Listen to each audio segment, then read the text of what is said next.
This woman is shopping in an upscale New York City boutique. It's actually more of an upscale store. I'm not sure if you'll find anything that you're looking for.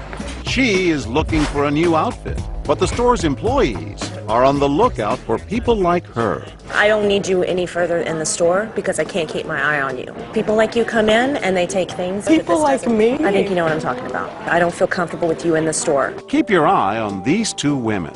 Not sure you can actually afford something like this. Let me fold this back. The more offensive the sales clerk is, Ma'am, people like you, they can't afford stuff like this. the more they keep their attention on the merchandise. We catch up with the two women outside. I did actually feel sorry for the girl. Will you do something next I wouldn't time? have got involved, no, because it's nothing to do with me. But she needed your help. Someone has to sound the alarm. But I don't know her. The two customers have just witnessed a type of discrimination so common that researchers have given it a name: shopping while black. In a recent survey, 60% of African Americans say they have experienced it. And sadly, it has all the makings of a perfect what would you do experiment.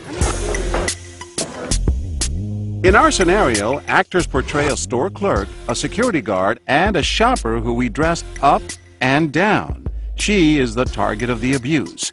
We wanted to see if any of the other shoppers will do anything at all. Our base of operation is in one of the shopping capitals of the world, Soho in New York. And we find practically the only store willing to experiment with something so controversial: a women's boutique called Un Pomela.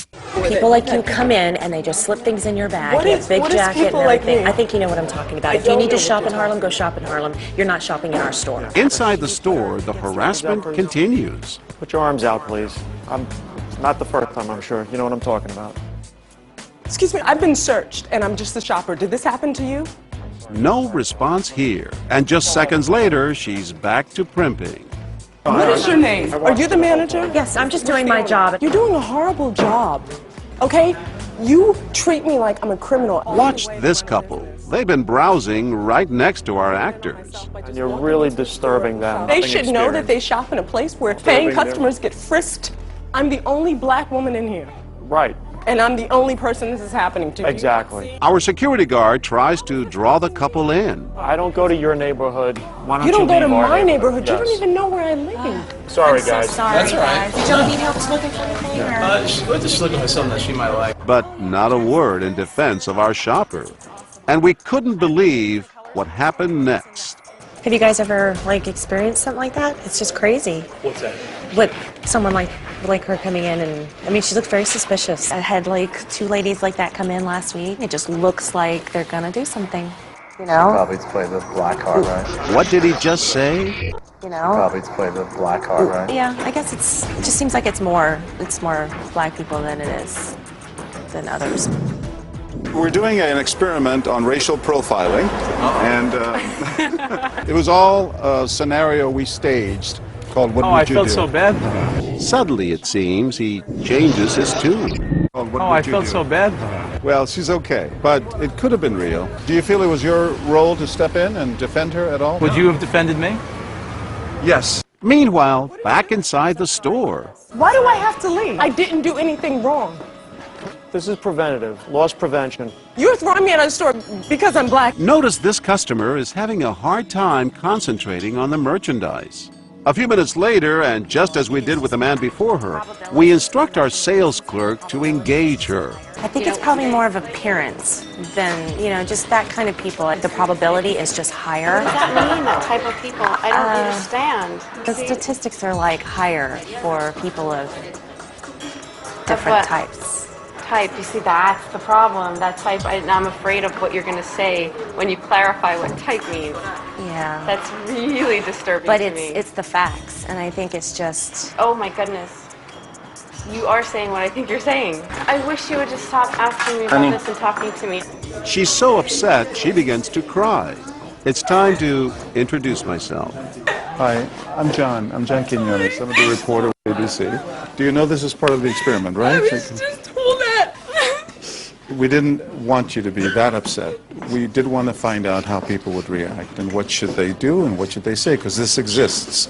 You know, racism does exist. I'm so glad this is not real. Thank you.